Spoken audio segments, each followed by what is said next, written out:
This shit is so insane. It's the BLM Pepsi commercial again. Oh yeah, I saw the anti-Semitism. There's a new anti-Semitism ad, I think. I hate you because we're from different neighborhoods. I hate you because you look different. I hate you because I don't understand you. I hate you because people I know hate you. You can't. What is? Oh my God. I'm not saying anything. I hate you because I think you hate me. Because I need someone to blame. Because you talk different. Because you act different. Because you're just different. And I hate that things are so bad that we have to do a commercial about it. Me too. What is going on? Okay, I didn't even blast off yet, man. What is happening? I forgot. All right. Let's do this damn thing. Okay. What? Bro, what is happening, dude? Bro, Snoop Dogg never doesn't follow the bag. Yeah, did you guys see this Snoop Dogg video from like 2016 when he's like calling people who performed for Donald Trump at the inauguration the C word, and I don't mean cracker. And then he performed at the Trump inauguration this time. Yeah, he is chasing the bag for sure. It's a Robert Kraft organization. Yeah. Isn't this the org that did the Hezbollah, like the timeout? Like they come in vertical, they leave horizontal meme where they were like, hey, timeout. And it was the time when Israel was invading. At the time when Israel was invading Lebanon, speak up, Hassan. It's not right that I hate someone because they kiss their son differently than you. Yeah. Snoop Dogg's like, I hate you because you make out with your son. What? Wait, hold up. Gary V, no, man. What are you talking about? That's Tom Brady. He's a son kisser. You don't remember that? Tom Brady kissing his son on the lips, demanding more, demanding a juicier peck after his son is like very clearly trying to move away. And he's like, nah, get back here. Give me a real kiss in the lips. If I had a dad like that, I'd be kissing it too. What? I'm not going to play it right now. That's how champs are made. Okay. Documentary called Tom versus Time. There's a scene showing 5-time Super Bowl winner Tom Brady getting a massage. Then his 11-year-old son comes in the room and asks him if he can check his fantasy football standings. I was wondering if I could check my fantasy team. What do I get? No, Jack. Everything comes at a cost, bud. That was like a peck. The second kiss shared by father and son prompted tweets from viewers using words like very disturbing and uncomfortably long. So we asked New Yorkers what they thought. I'm a little uncomfortable with that. I think at a certain age, it's like, okay, you can kiss him on the cheek, you can give him a hug, but not in the mouth and not for that long. Too long, like romantic long. He's laying there naked getting a massage, too. So that makes it weird? Yeah. I kiss my son on my lips. I have since day one. I would have no problem with my son kissing me like that. Lifestyle and parenting expert Liz Stern says she doesn't see anything wrong. If you kiss your kids too much, it's the wrong thing. If you kiss your kids too little, it's the wrong thing. If you hug too much, it's the wrong thing. Or, I think people need to back off and just stop parent shaming. Of the people we spoke to, no one questioned Tom Brady's intentions toward his child, but they did seem to question the message he's sending with his actions. I don't think affection should ever be tied in with a favor. Carolyn Meyer-Wartels is a licensed clinical social worker and parenting expert. She says when it comes to physical touch, the message we send our children should be clear. Someone give me a blast off meme. We need to start asking at what time they stop. Americans are so scared of showing love. Bro, I'm sorry. This is one of the craziest things to defend. Okay. Like, wait, is this AI art? Or did you actually draw this? No, this is AI art. 1, 2, 3, 4, 5. I'm not using this. I'm sorry, chatter. Yeah, I get fucking cooked out here. Plus, no disrespect. Thank you for making it. Cute ass art, pixel art someone made of you. See, that's what I'm talking about. That's what I'm talking about, dude. Stop vocal frying your voice. It's so annoying. Oh yeah, Grack the Grackle had a really good one with my ass in it. All right, we'll do that one. Hold up. Dude, I can't believe Miz beat my ass yesterday on the dance floor And I want to say it's because he cried, but honestly, he really put his whole bussy into it. Like, he deserved the title. He really came out. He really came out in the end. I study parts of the voice. You were actually helping your vocal cords. Thank you. You got robbed, to be honest. I was too stiff. I'm too stiff, dude. I'm too tight. I'm too stiff. Bro, you were Twitch's strongest soldier with how stoic your face was. Dude, also, can we talk about the instructor?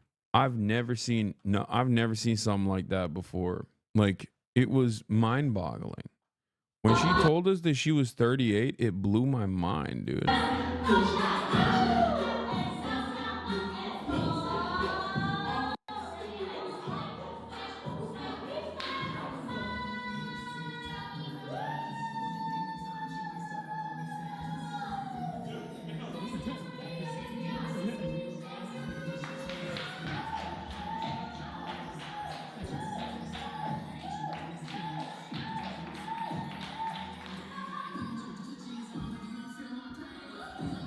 My ADD was dead gone yesterday. You missed the part where she did a little routine for Miz. I did not miss that. Tom, please gain weight. You don't got no ass to shake. I don't have no ass. Okay.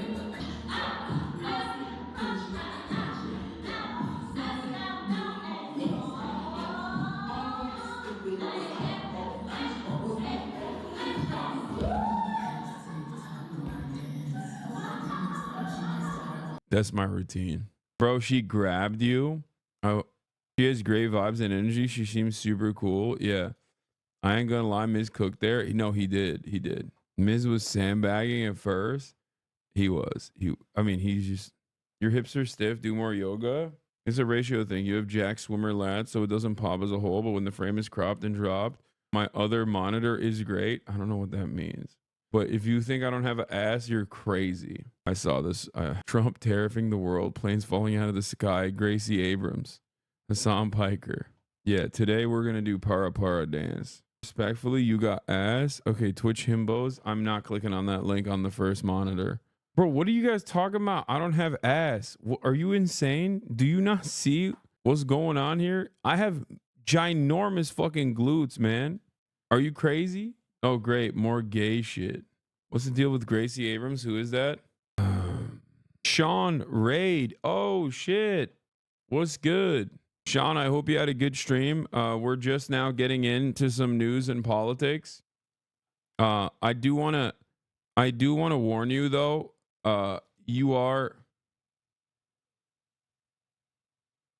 You did raid into a very dangerous terrorism community. It's not Sean the Black. I just wanted to let you know. You might be thinking this all fun and games out here. It's Sean the British. You might think it's all fun and games out here, but I'll have you know I am pro-Palestinian emancipation, and therefore very much a scary radical terrorist kind of guy, you know? You might be that's great because we were raising money for PCRF. Wait a minute. The PCRF. Wait a minute. Are you guys also bad guys? Hold on.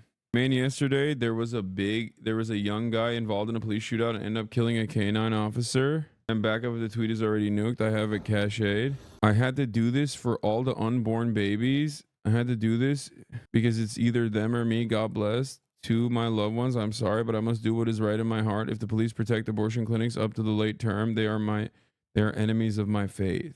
In Manchester, there was a young guy involved in a police shootout, ended up killing a K9 officer and wounding another cop. He tweeted several times, and this is the sad end result of all the current right-wing propaganda. Here's the original video before it's gone. Yeah, he killed a police dog. Okay, let's get to the news. The Macy's, do you have a playlist? Did the Macy's send a playlist? Considering RFK Jr. was voted through the finance committee, here's all the compilation of batshit crazy takes he's had. How much you want to bet that it doesn't actually feature half the address of Elon Musk Doge employees are circulating on Blue Sky? I think people don't understand. They're gonna get into like some serious trouble. Yeah. Like, I'm telling you right now, the American government is absolutely going to come after people for the lightest shit. Yeah. Trump is going to hold a press conference with Prime Minister Netanyahu today. He's already talked about how, the Gaza situation is just not working, and he wants to do mass ethnic transfer, which is obviously genocide. Yeah, I would like to see Jordan. I'd like to see Egypt take some look. The Gaza thing has not worked. It's never worked. And I feel very differently about Gaza than a lot of people. I think they should get a good, fresh, beautiful piece of land, and we get some people to put up the money to build it and make it nice and make it habitable and enjoyable and make it a home. They don't want to leave, though. Palestinians say they don't want to leave. I don't know how they could want to stay. It's a demolition site. It's a pure demolition site. If we could find the right piece of land or numerous pieces of land and build them some really nice places with plenty of money in the area, that's for sure. I think that would be a lot better than going back to Gaza, which has had just decades and decades of death.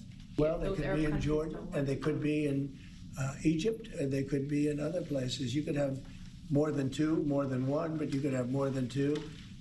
And you'd have people living in a place that could be very beautiful and safe and nice. Gaza's been a disaster for decades.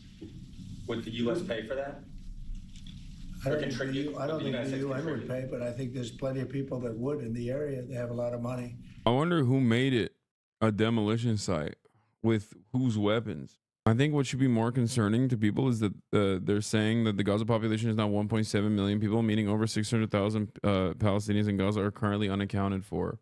I think it's pretty wild that Donald Trump is in the simplest terms talking about mass ethnic transfer, which is ethnic cleansing, and there's not like a lot of pushback against it, which is expected, to be fair, because when Joe Biden would say, Joe Biden wouldn't say like, oh, we got to move these Palestinians out of here, they got to go somewhere else. But like when he was defending Israel turning Gaza into, in Trump's words, a demolition site, they also didn't question that either. But hey. Yeah, I think there isn't pushback because he's just stating in plain terms what our policy goals have always been without the doublespeak of the Democrats. Yeah, I genuinely believe that he's stupid enough to not understand that he's advocating for ethnic cleansing. No, I think he doesn't care. That's why someone said, what if they don't want to leave? A lot of Gazans don't want to leave. If you're wondering why Gazans don't want to leave the Gaza Strip, well, it's because the last time that they left their homes, they were never allowed to return. So for Palestinians, that kind of thing is obviously a significant part of their history and their identity. Their entire national identity revolves around being forcibly displaced from their homes. Anyway, Witkoff had a take on this after. White House National Security Advisor, when asked about Trump's proposal to clean out Gaza, I would push back on the characterization of cleaning out Gaza. I think President Trump is looking at this from a humanitarian standpoint. You have these people that are sitting with literally thousands of unexploded ordnance and piles of rubble. At some point, we have to look realistically. How do we rebuild Gaza? What does it look like? What's the timeline? I think a lot of people, we're looking at very unrealistic timelines. We're talking about 10, 15 years, not 5 years. And so that is what we have to work through. That's sort of what we'll work through. I don't necessarily know what that means, but Trump's Mideast envoy, Steve Witkoff, when the president talks about clearing it out, he talks about making it habitable. Witkoff also says they're in phase 2 of the deal. We're focused on ensuring that the phase 1 ends as it should, that all hostages who are part of that deal come home, including bodies. Meanwhile, during the phase 1 process, when there's supposed to be a so-called ceasefire, Israel is predictably, bombed, as far as I understand, certain parts of Gaza. Hold on. Trump was literally saying the other day that rebuilding over the land in Gaza had real potential. Yeah.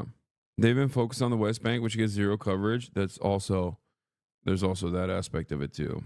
Another thing is it's also about land ownership. If Palestinians leave Gaza somewhere else, they will have no stake in their own fates and will likely always be a lower class wherever they go. Yeah, there are already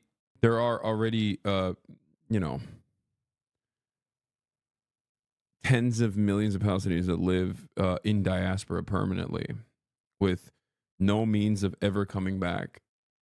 And even in certain instances, visiting their families. You know what I mean? Their freedom to travel back to their ancestral homeland is permanently limited. if you're a Jewish person with no connection to that area whatsoever, and you grew up in any other part of the planet, you can go and live there, okay, with ease. But if you're Palestinian and your grandpa still lives in Gaza, you're going to have a very hard time. You're probably not going to be able to see your grandparents. Okay? Your freedom even to travel to the West Bank is restricted. When you're inside of the West Bank, your freedom of movement is restricted. Are they planning on moving 1.7 million Palestinians who refuse to leave? Will he just keep bombing? The displaced Palestinians will also be used as a justification to invade Jordan and Egypt under the excuse that the resistance is operating from there, so they're invading for security reasons? Yeah, there's also that. Also, Donald Trump signs an executive order withdrawing the United States from the UN Human Rights Council and UNRWA. In light of numerous actions taken by a number of bodies of the United Nations, which exhibit a deep anti-American bias, we have an executive order. You know what's crazy about this, by the way? Like liberals who say, well, guess what, pro-Palestinians, you deserve this for voting for Jill Stein. Number one, Jill Stein, no motion, okay? Even if all Jill Stein voters voted for Kamala Harris still would have lost. That's number one. Number two, you know which administration also pulled UNRWA funding after Israel lied and said UNRWA was involved in October 7? The Biden administration. He's just making it permanent. This is yet another glaringly obvious example of like the uniparty principles of American foreign policy. Okay? And not only is it uniparty, but what did I also tell you? It only becomes worse, right? It only becomes more right-wing. Oftentimes, the Democratic Party will not undermine the decisions of the previous administration, like with Donald Trump doing the Abraham Accords and numerous other pro-Israel things that greatly destabilized the region and caused October 7, as I pointed out many times over in my coverage over the past 16 months.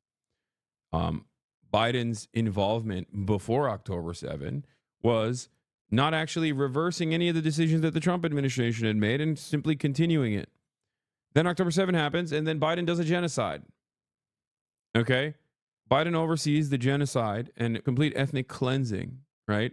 Attempts of the Palestinian population, making the entirety of the Gaza Strip uninhabitable so that they can inevitably justify mass population transfer. So Donald Trump is basically just moving it further to the right. And then the next administration, if it is a Democrat, if the Democrats ever win ever again, okay, will most likely not reverse those decisions again. That's the one thing that the Democratic Party gives a shit about. The one thing that the Democratic Party gives a shit about nowadays is just like protecting Israel. It's crazy.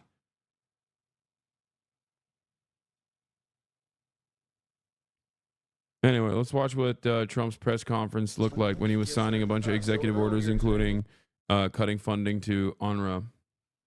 Before the press came in, you signed a commission appointing Chris Wright. Also, the United States government has officially flown undocumented migrants over to Guantanamo Bay for the first time ever, specifically for being undocumented migrants, okay? And not because they're terrorists or whatever. Even then that, that is also not, that is also ridiculous. Your next Secretary of Energy. We have another commission prepared for your signature. Yeah. El Salvador has also mentioned that Nayib Bukele said that he would be open to using CCOT as a holdover facility for undocumented migrants away from the United States. It's like really, really horrifying shit. Okay. It is really, really, really horrible. This is Doug Collins to be Secretary of the VA, Doug Collins of Georgia. Two very good men. Okay. Thank you, sir. Next up, in light of numerous actions taken by a number of bodies of the United Nations, which exhibit a deep anti-American bias, we have an executive order prepared for your attention that would withdraw the United States from the UN Human Rights Council, would withdraw the United States from the UNRWA, which is a refugee organization, and would also review American involvement in UNESCO, which has also exhibited anti-American bias. More generally, the executive order calls for a review of American involvement and funding in the UN in light of the wilds that, as you've expressed previously. Watching fascism in real time is fun, man. I wouldn't say fun. How does this lower the egg prices? Guys, it's going to be shocking to... I have a shocking announcement. I don't think the egg prices are getting lower, okay? I don't think any of these things that Donald Trump is doing is lowering the egg prices. I don't want to freak you guys out, but just don't think that he's invested in that. Use liquid eggs, you fucking idiots. Come on, dude. You think that's the point? You think that's the argument that people are making? Do I have to describe it to you? Egg prices is just a standard for... It's a thing that people point to. Of course not, but you get through.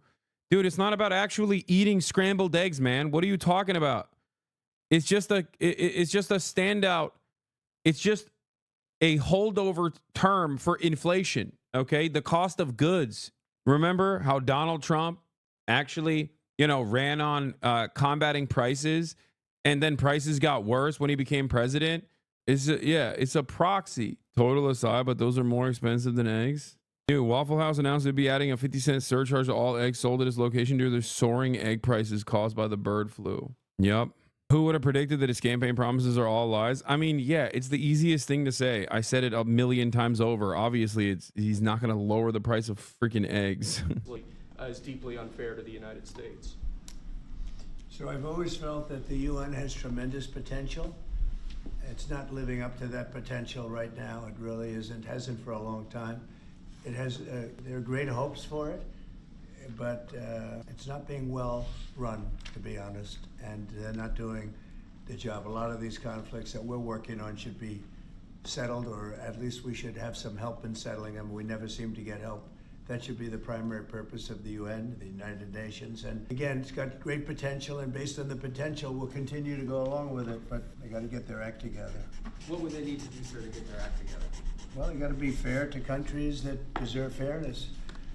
They have some countries, as you know, that are outliers, that are very bad, and they're being almost preferred as countries to those that do their job and are doing a good job, and they have to really... They're going to end up losing, a lot of countries are going to end up losing their credibility like other organizations, and then they're going to be nothing. The potential of the United Nations, and not everybody agrees with me on this, the potential of the United Nations is fantastic if properly run. So we'll see what happens.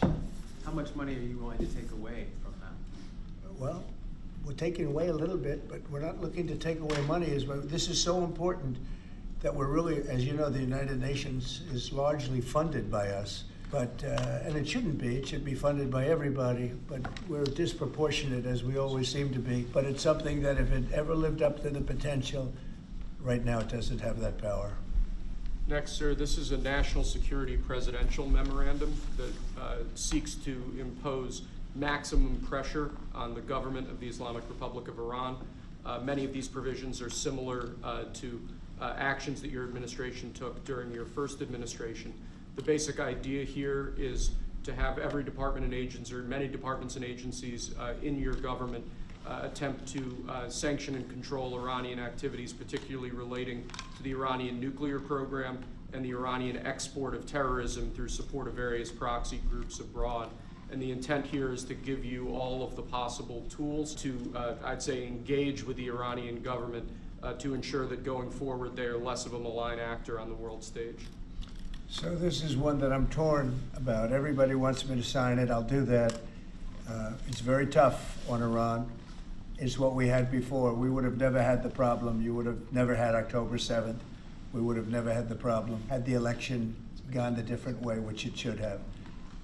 But this one, I think, more than made up for it. I think we're doing things, and it shows that more than made up for it, much more historic. The Iran situation, hopefully, I'm going to sign it, but hopefully we're not going to have to use it very much. We will see whether or not we can arrange or work out a deal with Iran, and everybody can live together, and maybe that's possible, and maybe it's not possible. So I'm signing this, and I'm unhappy to do it, but I really have not so much choice because we have to be strong and firm, and I hope that it's not going to have to be used in any great measure at all.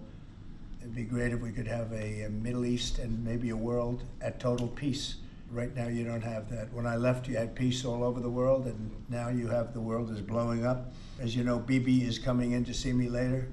Others are coming in to see me. We'll see what we can do. But I'm signing this, and hopefully it will be a document which won't be very important, will hardly have to be used. So what kind of deal would you be prepared to make? Well, we're going to see. I mean, we're going to see. They cannot have a nuclear weapon. With me, it's very simple. Iran cannot have a nuclear weapon. We don't want to be tough on Iran. We don't want to be tough on anybody, but they just can't have a nuclear weapon. Mr. President, are you going to engage in conversations with your counterpart in Iran? I would. Do you want to block the sale of Iranian oil to other nations? Well, we have the right to do that, and that's what I did before, and they had no money. They wouldn't have had the money for Hamas or Hezbollah or anybody else. I just could have been solved. This thing, it just, if things went the way they should have, this would have been. Do you think Iran is to developing a nuclear weapon? I think they're close. I think they're close. They're too close. But again, you could go back 4 years. I would have said they would have had it during this intervening period. But they're pretty close, Peter. And why say that you're unhappy to sign it if it's Iran and their proxies who have threatened to retaliate against you and your team by killing you guys for taking out Soleimani? Well, they haven't done that, and that would be a terrible thing for them to do. Not because of me. If they did that, they would be obliterated. That would be the end. I've left instructions. If they do it, they get obliterated. There won't be anything left.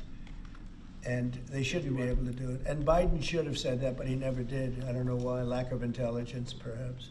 But he never said it. If that happens to a leader, or close to a leader, frankly, if you had other people involved also, you would call for total obliteration of a state that did it. That would include Iran.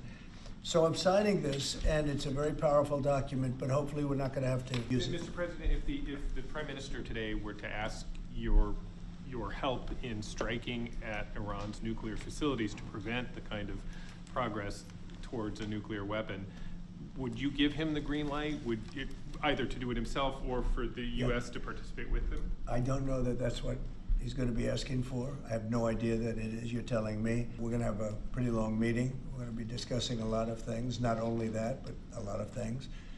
And I'll let you know if the time comes to let you know. But right now, that's not something that I can discuss. Mr. President, when you said if they do it, they get obliterated. Just to be clear, you're talking about if Iran made an attempt on your life. Yeah, that would be called total obliteration, and I can't imagine they do that. It should have been stated by Biden, but he didn't state it because he had no clue, as you know, as everybody knows. What is your vision actually for relationship with Iran? Do you have anything else? No, that's all we have. My vision for what? A relationship with Iran, and would you? I'd love to have a good relationship with everybody. They can't have a nuclear weapon. That was my only thing that was very important. They can't have a nuclear weapon. Beyond that, it would be very tough if they insist on doing that. They have some of their leadership, I can tell you right now, and maybe you know it, maybe you don't, but there are many people at the top ranks of Iran that do not want to have a nuclear weapon just for that very reason. Mr. President, what's your reaction to China's retaliatory tariffs? It's fine. It's fine. We're going to do very well against China and against everybody else. Right now, they've taken advantage of the Biden administration like I've never seen. I've never seen. The deficit with China is about $1 trillion.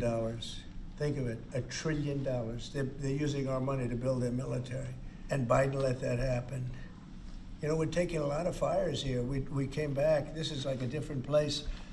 The good news is we're doing very well. We're doing well with countries that nobody expected we'd do well with. We are respected again as a nation, maybe at a level that people haven't seen for many, many decades. But when I left, we didn't have any wars. I defeated ISIS, 100% of the ISIS caliphate, and now the world seems to be ready to blow up, but we'll see if we can stop it. Mr. President, reached out to the Iranians about any kind of deal to start those discussions? I would reach out. I mean, I have nothing. I say I'm one that doesn't care whether I reach out or they reach out. A lot of people say, let them reach out, sir. To me, it doesn't matter. It's just talk. But I want to see everybody do well. I want to see great countries, and I want to see peace in the Middle East and elsewhere. We're also working very hard with respect to Russia, Ukraine. That's a bloodbath. It's a total bloodbath. What's going on there is incredible. What's going on with the soldiers, young young soldiers being killed by the thousands. I mean, literally by the thousands. And we want to see if we can get that stopped. And I think we've had some very good talks. Any update on when you would speak to President Xi, sir? Any update on when you would speak to President Xi? No, we'll speak to him at the appropriate time. I'm in no rush. I might be wrong about this, but I think that much of Trump's actions are what a hegemon does when they know they're losing grip on power. In the past, the U.S. would rely on international organizations like the UN to get what they want. Now they're using direct power to keep control. Yes, 100%. This spells the end of American empire. That's precisely what's happening. And I think we're just going to get more violent as time progresses.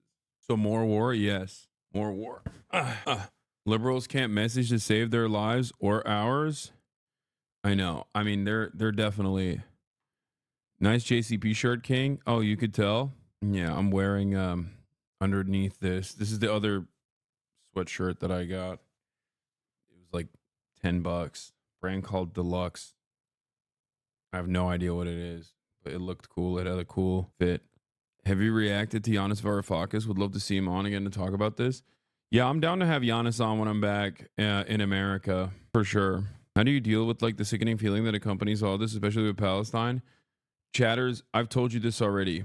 Being a leftist is being on the right side of history, being correct but too early, and also constantly getting yelled at, constantly engaging in, constantly talking about things that are directly at odds with the powers that with the pre-existing hierarchy. You're gonna lose a lot. Okay, that's it. You're going to lose a lot. So get ready for it. But just, you know, as long as you know that your moral compass is correct and you don't lose yourself to the whims of I don't know, wanting a tiny bit of victory in the short term, you just have to keep putting your best foot forward with the knowledge that you're doing the right thing and you're doing right by others. That's it. Like Jank and Anna Law. I mean, I've talked about this a lot. Reactionary thought is alluring. So when you start training your brain to believe things from a reactionary point of view, you start basically, it's the opposite of muscle training, right? If you don't actually constantly work out, you're inevitably going to become a weaker person. Your muscles are going to go away and then maybe even be replaced with fat. Okay? That's how I feel about critical thinking. If you engage in critical thinking, you constantly do it, and you apply it all the time, okay, you cause that muscle not to atrophy. Reactionary thinking, on the other hand, is atrophy, and it slowly creeps in. It slowly creeps in, and it can be on a number of different issues. It can be on Israel-Palestine. And as long as it's left unaddressed, I think for many people, they still can fancy themselves to be progressive, except for Palestine, and go along with it for years and years. But obviously, the events that have unfolded over the past 16 months have caused those contradictions to be in the forefront, which are causing people's brains to collapse. For others, it can be about crime, right? You see crime taking place in front of you, and you just kind of lose it, where you're just... where you go, oh my God, this is like a genuinely emotionally traumatic moment. Why is nobody doing something to address this? And then that's when reactionary thinking kicks in.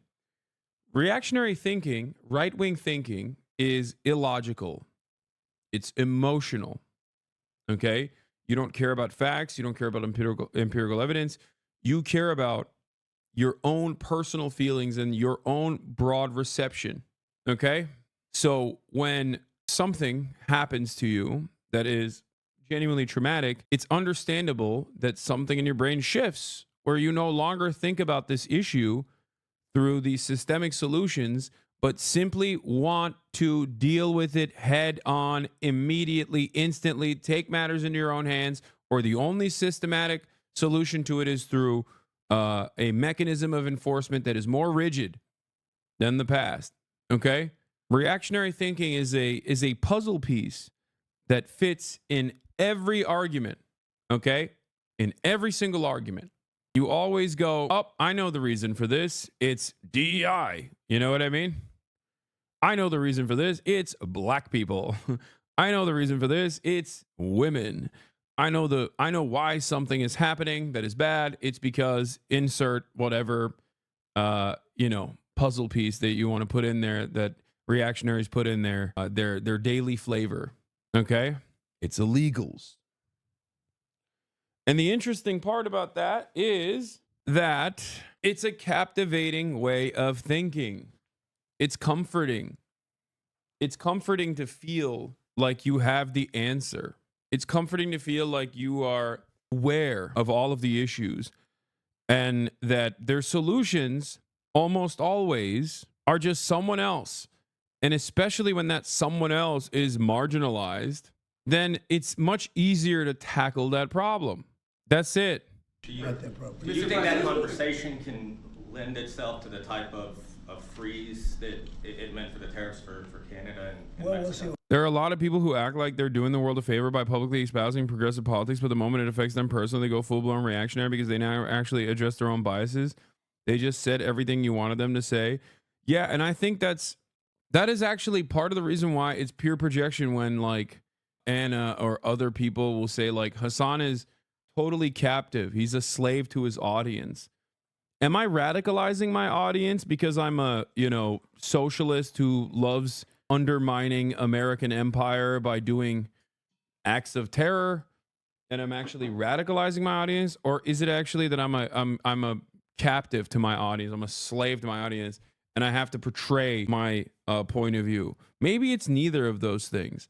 Maybe these are genuine opinions that I hold and I'm uncompromising and routinely yell at my own audience all the time when they say some silly shit. It makes no sense, but it doesn't have to make sense.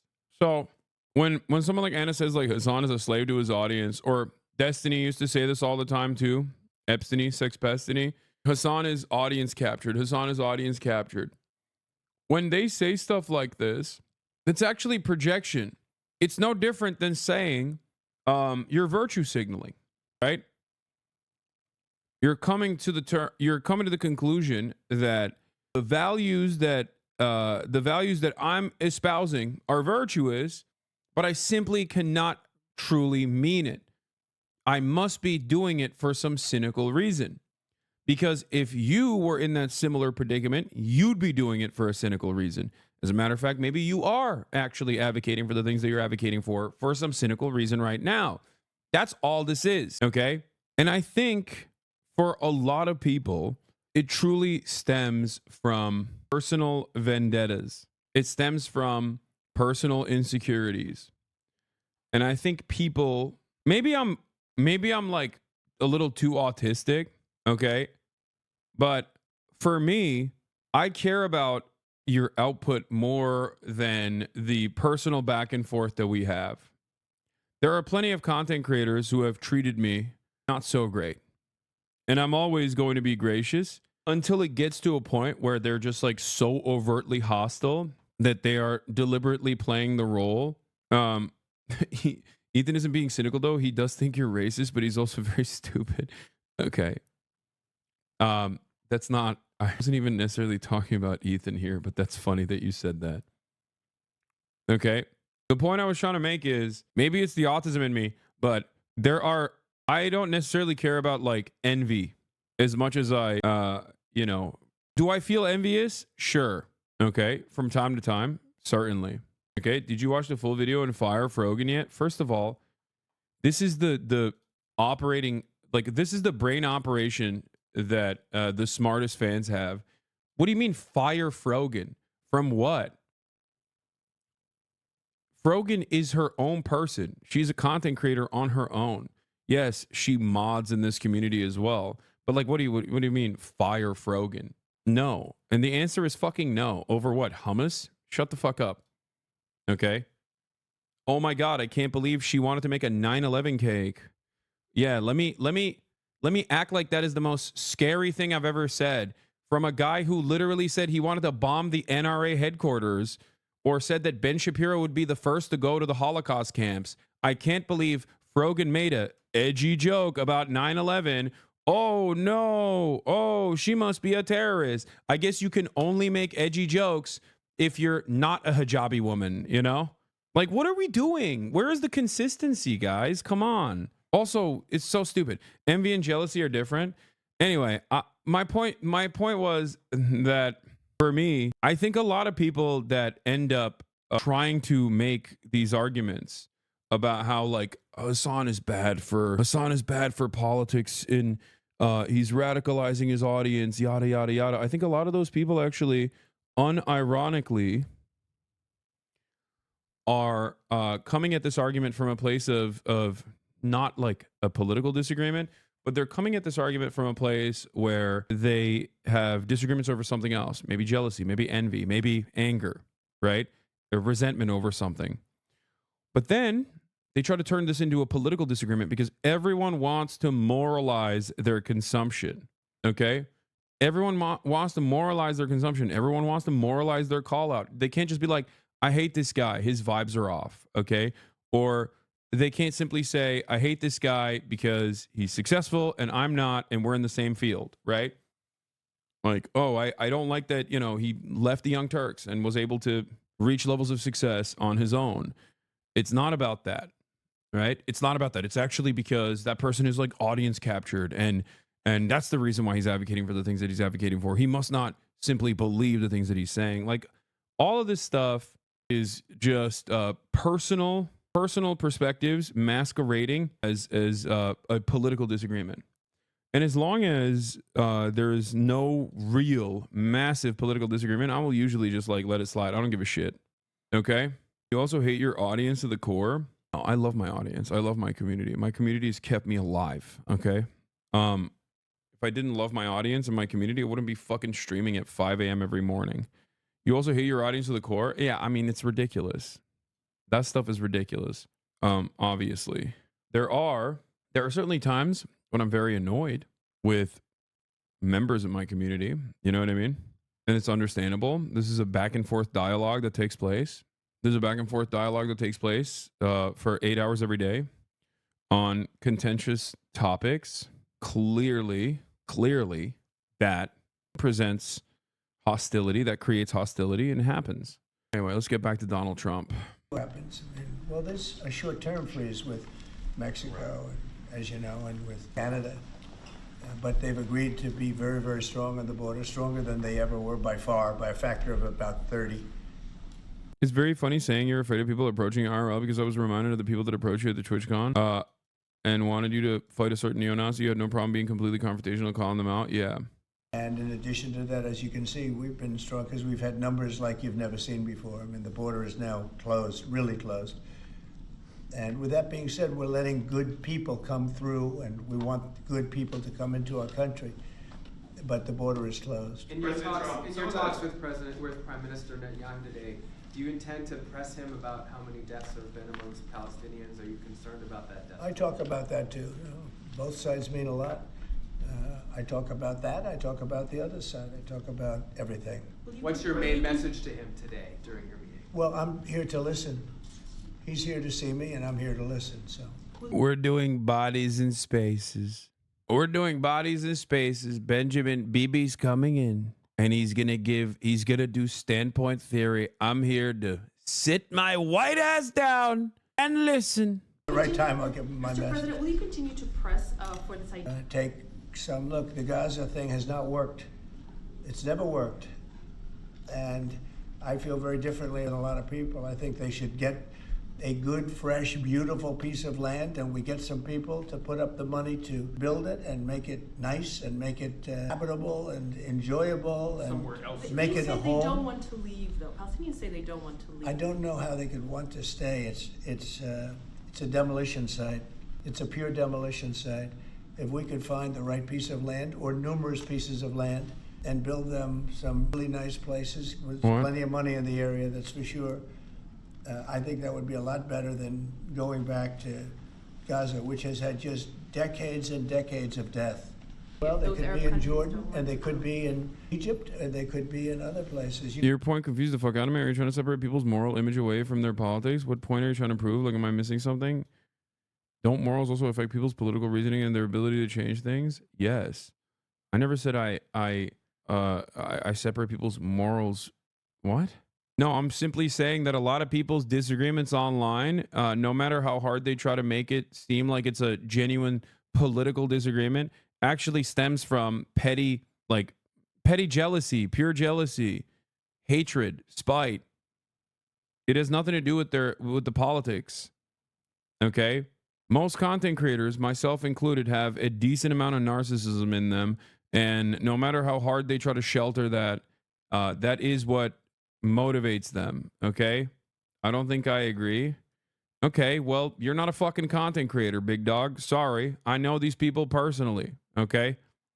You know, you don't have to agree with me on it, but I'm telling you from my own personal experience, a lot of people act like they have these massively consequential disagreements, and many of them, I'm not even saying that there is nothing there, that their political disagreements aren't significant. There are definitely instances where you can have political disagreements. You're anti-Semitic. Okay, brother, come on. Let's be serious. I think it's narcissistic most of the time. It's just like a narcissistic person who feels slighted and is desperately looking for an out, desperately looking for someone to point the finger of blame at. And if they were to just be like, I don't like this person because, I don't know, he gets, I don't like this person because he gets a lot of praise from a sector like news media and political figures that I actually hope and wish would give me the praise. If you said that out loud, people would look at you and go, the fuck? That's a stupid way to operate. You know, why should I give a shit that like other political figures that you care about don't actually respect you? You know what I mean? That would be an insanely stupid thing to say out loud and admit. So they just go, oh, we have serious political disagreements, and actually my enemy is ontologically evil, and that's what is the real issue here. Like, they have to masquerade as though there is a real, serious, unexamined, impossible to contend with political disagreement here, and it's not just like a narcissistic crash out.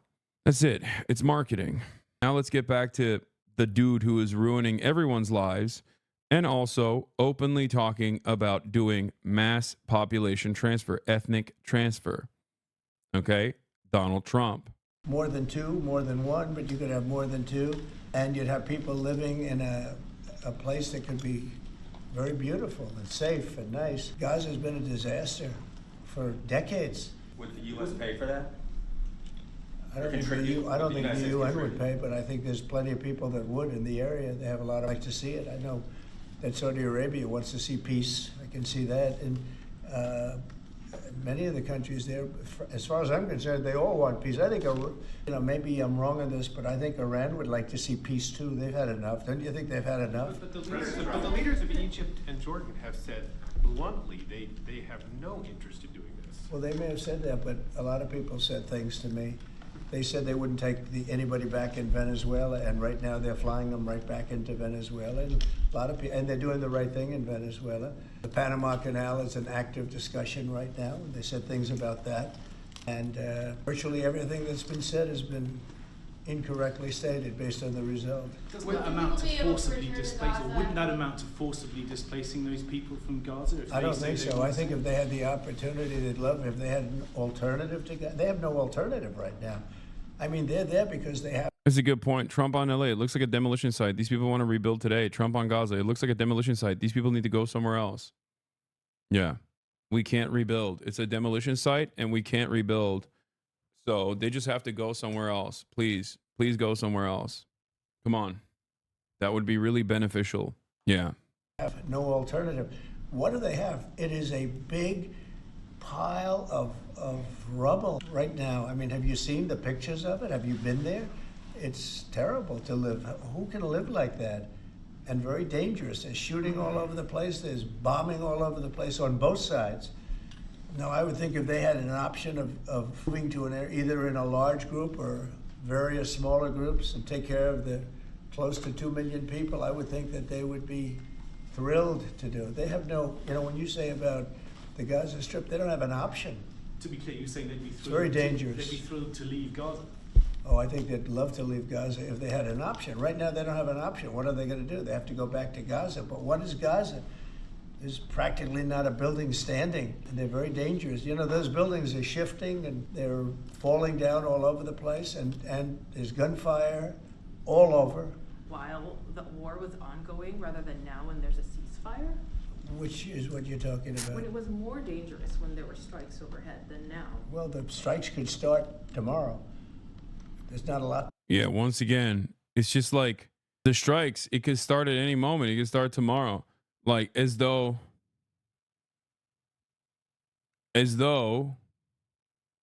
this is a natural disaster, just a naturally occurring phenomena, and not like an apartheid state doing an ethnic cleansing with American weapons and American political cover, and the war criminal in charge of said ethnic cleansing campaign you are meeting with today, like right now as we speak. You occupy or reoccupy, and you ethnically cleanse areas from the so-called, especially Area C. Because as Netanyahu and Trump talk in Washington, I think most people now understand that the end game is that there would be some form of an American recognition of Israeli annexations in Area C. And I think what Israel is doing today, displacing the Palestinians in order to cement that horrific plan, so-called deal of the century. You know, right from the outset of that so-called deal of the century, its logic, right? And I think it's, as I said, it's still an American plan or a Trump White House plan. It's very simple. They're trying to find a third way to... Is this part of the deal Trump did with Bibi for the pause on the war? That was my speculation. That is what I warned you against initially, that this ceasefire would happen, okay, and that they most likely were going to use this as an opportunity to rearm, and then go directly into the West Bank. I said time and time again that this is most likely what the Trump administration's desires are, and I think that that is what's unfolding currently. So-called resolve the Israel-Palestine. The part of this process that is frustrating to me most is that Donald Trump does have the capacity to end it, just like Joe Biden did. All it would take for them is to simply say, cut it out. That's it. That's it. And Donald Trump actually did say, cut it out. And Israel did. Donald Trump doesn't have to make additional deals on the side for Israel to cut it out, by the way, just so you understand. He doesn't have to be like, oh yeah, cut it out, and then we'll let you cut it out, and then we'll let you go into the West Bank. And then Bibi's like, okay, that's the only reason why I'll concede. Like, they don't make rules here. Okay? They don't make the rules here. We do. We set the standard. We make the rules. An issue without a two-state solution, hence Palestinian citizenship in a sovereign, independent Palestinian state, nor a one-state solution. And Trump is now live with Benjamin Netanyahu. Maybe they don't. We're dealing with a very complex group of people, situation and people.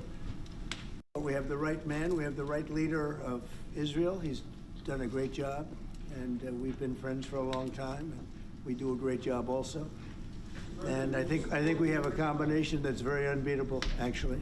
What would happen? Mr. President, what would happen if you hear... Oh my God, look at him. He's so fucking happy. Wait a minute. Wait. Where is that person? Where's that person coming from? Come on, go, you go. What would happen if you'll hear from the Israeli side today that they're not willing to go through with the deal to get all the hostages back home and finish the war? We'll see what happens. Whatever happens, we'll be prepared to handle the situation. Are the Saudis demanding the state? No, they're not. No.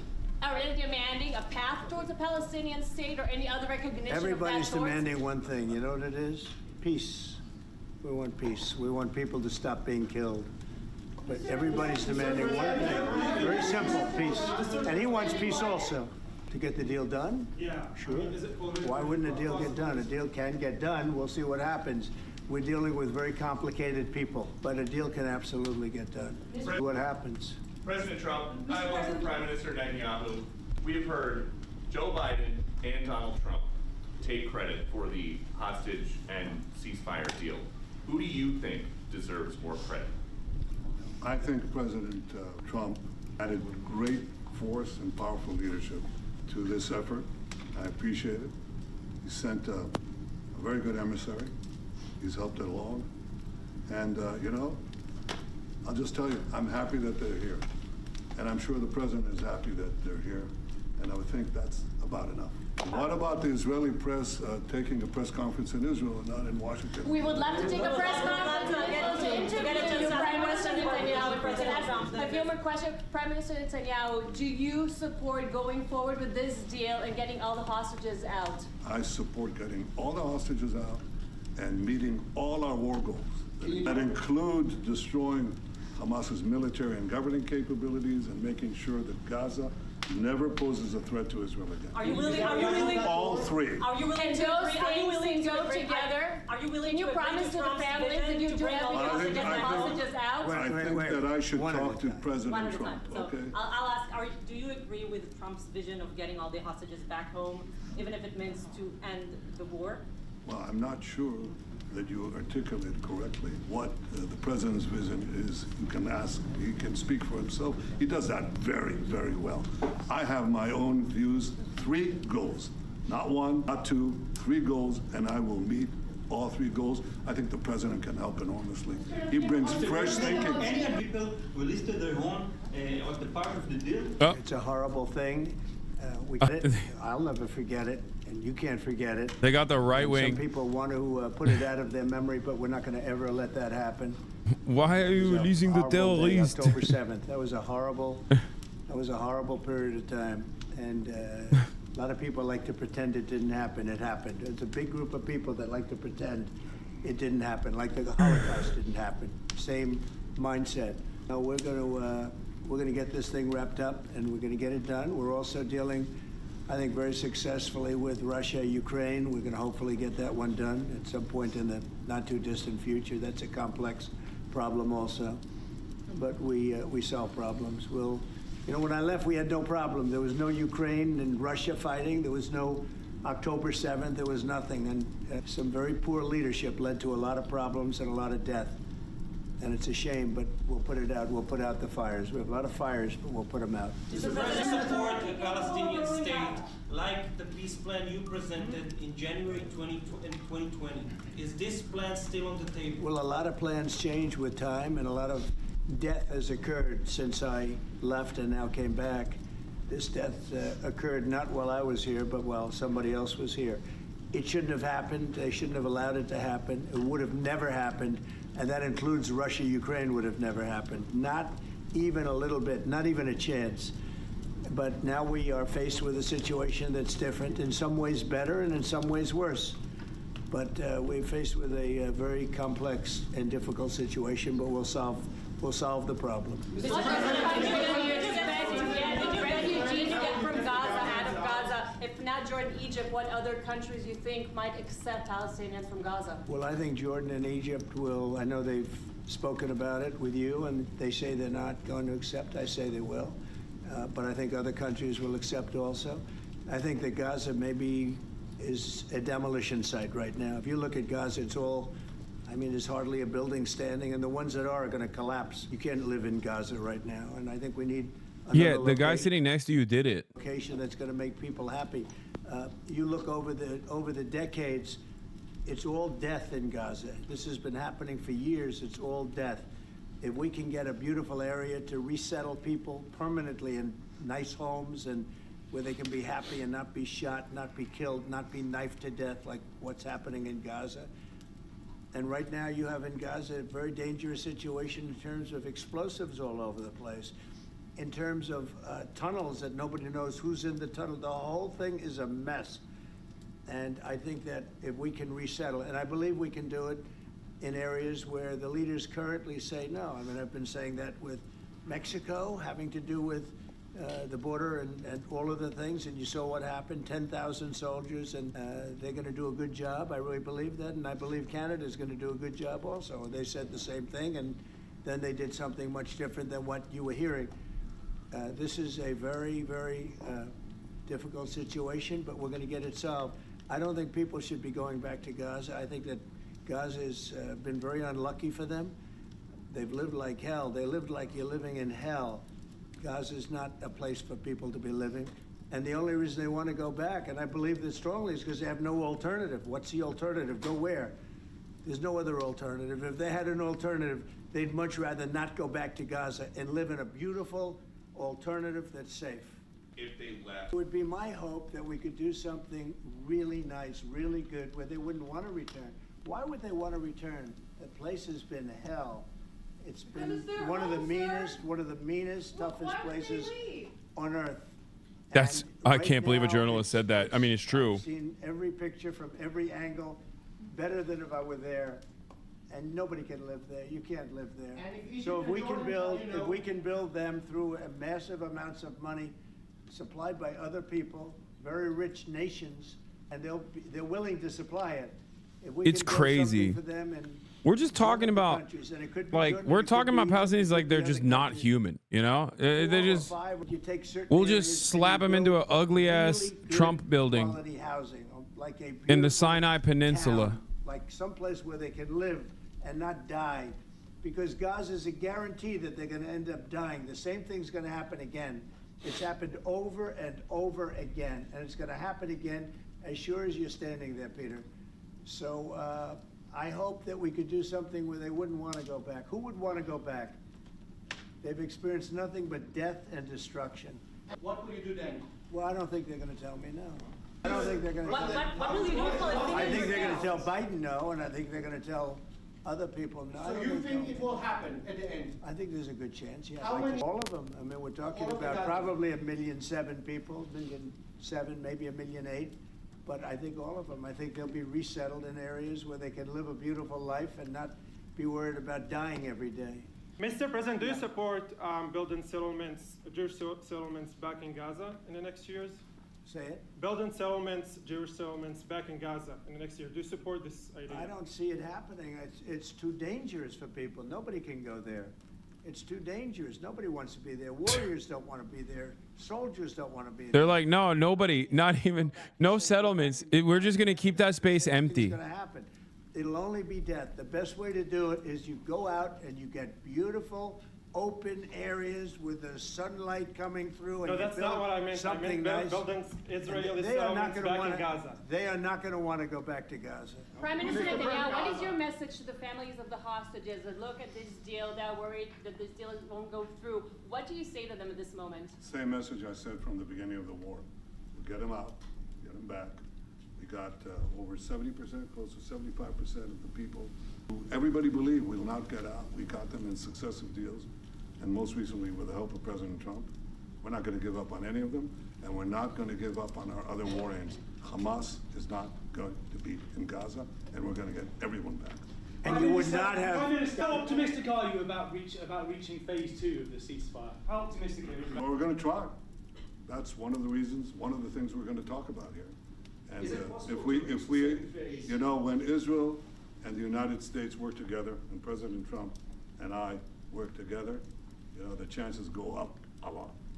It's when we don't work together, Israel and the United States don't work together, that creates problems. When the other side sees daylight between us, and occasionally in the last few years, to put it mildly, they saw daylight, then it's more difficult. When we cooperate, chances are good. Say it. Isn't it the right? Jesus You say Christ. Iran is so weak. I appreciate you saying that. Bro, what the hell is this guy? Journalists in the building are like, why can't we hit Iran's nukes? That guy's not a journalist. That's an insane person, They dude. didn't have money for Hamas. They didn't have any money for Hezbollah. You had no problem. October 7th could have never happened. When I left, October 7th could have never happened. And frankly, Russia and Ukraine, as I said, could never have happened. They became very strong very fast. They sold massive amounts of oil to China and everybody else who would not buy the oil when I was president, because we said, don't buy the oil. And they became very rich very quickly. But they're not weak. They're not weak. They're strong. Doesn't mean they won't be weak. But you know what? We just don't want them to have a nuclear weapon. They can't have a nuclear The weapon. Prime Minister, sorry, Mr. President, the Prime Minister wants. You don't know what he wants. What do you know about anything? Go ahead. But is that option is on the table? Trump, is that option on the table? No, could be other places too. There are many people that have reached out, many countries, many leaders of countries that have reached out that would like to participate in that. Doesn't have to be Jordan and Egypt, but I think it would be also them. Your relationship with Mr. Netanyahu knew ups and downs. How do you describe it right now? No, I think it's mostly ups. Because Gaza will be empty? What? The Palestinian Authority, can it rule Gaza? What do you think? Well, it's had a pretty hard time, wouldn't you say? I'd say it's had a pretty bad time of it. Mr. President, Qatar has criticized him in the past as a funder of terrorism, so as the Prime Minister. Do you think they're part of the solution or part of a problem moving forward? I think they're trying to help. Qatar is absolutely trying to help. I know them very well, and they're doing everything they can. Very tough situation, but they're absolutely trying to help. Okay, thank you very much, everybody. Thank you, guys. You'll see him soon. Thank you, guys. Come on. Let's go. Let's go, guys. Thank you, Chris. Come on, guys. Come on, guys. You'll see him soon. Thank you. Thank you. Thank you, guys. Let's go. Demons always win, dude. Evil thrives.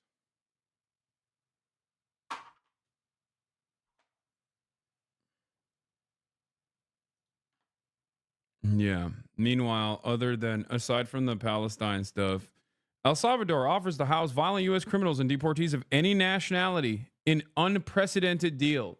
In the future, I can't believe this is the argument that's going to be recorded as the truth. Nobody involved and nobody watching actually believe what Trump believes. Yeah. No party involved legitimately thinks that this is a good thing. And no party involved thinks that this is a humanitarian way to deal with the problem. And Donald Trump has decided that this is the best possible way to market this decision to his fan base. Great stuff. There's not a lot left to strike. It's a demolition site. The whole place is demolished. It's unsafe. It's unsanitary. It's not a place where people want to live. Mr. President. Nobody's got.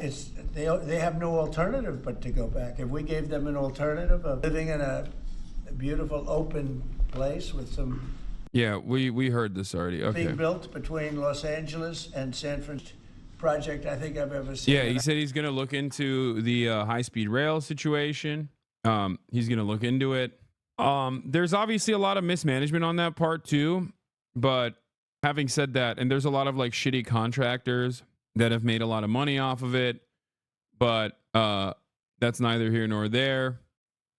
Oh, Berlin police will ban the Arabic language at demonstrations after dubious reports of anti-Semitic chant went around X. Some SPD politicians want to ban all demonstrations entirely. And yeah, Trump wants to probe the California high-speed rail project. Trump signs orders on Iran and withdrawing U.S. from UN, Human Rights Council, and UNRWA. I think this is another lesson that I doubt liberals will learn from. But when you actually escalate, when you actually move in one direction as the Democratic Party, the Republicans will take advantage of that situation and will absolutely push it even further, much, much further than you did. Okay, what about the norms, though? I think we're done with that. I think most people understand that it's over, right? It's over. The worst. Billions and billions, hundreds of billions of dollars over budget. In fact, I read where you could take every single person that was going to go on the train and get the finest limousine service in the world and take them back and forth with limousines, and you'd have hundreds of billions of dollars left over. It is the worst thing, and we're going to start an investigation in that because it's not possible. I built for a living, and I built on time, on budget. It's impossible that something could cost that much. And now it's not even going to San Francisco, and it's not going to Los Angeles. They made it much shorter. So now it's at little places way away from San Francisco and way away from Los Angeles. No, we're going to start a big investigation on that because I've never seen anything like it. Nobody has ever. Just name calling. Tell me how Harris would be worse than Trump. You can't. You just want to feel better about not voting. But guess what? You will never. You listen to charlatans and fucked up. Honestly, Israel should be thanking you. Full stop, bro. You helped Israel. Israel thanks leftists who didn't vote. Wait, dude. Not only did I vote, I voted and urged others to vote on camera. Okay, approximately for 45 entire minutes. This is what I'm saying. When you get all of your news and information from fucking drama YouTubes, you're always going to be deluded. Okay, just because it corresponds to your pre-existing biases doesn't mean it's true. Do you feel embarrassed now that you know the truth, or will you double down? This is a learning opportunity for you. This is a moment where you can go, okay, maybe I was wrong about this. Okay, maybe I was led astray. You helped Israel. Yeah, dude, I really, really helped Israel. The notion that the Democratic Party that held all the cards, okay, unilaterally on Israel and refused to put an end to these atrocities is correct. It's not a simple suspicion. Donald Trump demonstrated that reality by forcing Benjamin Netanyahu, by way of Steve Witkoff, a fucking real estate developer, into signing off on a ceasefire. Okay? He did.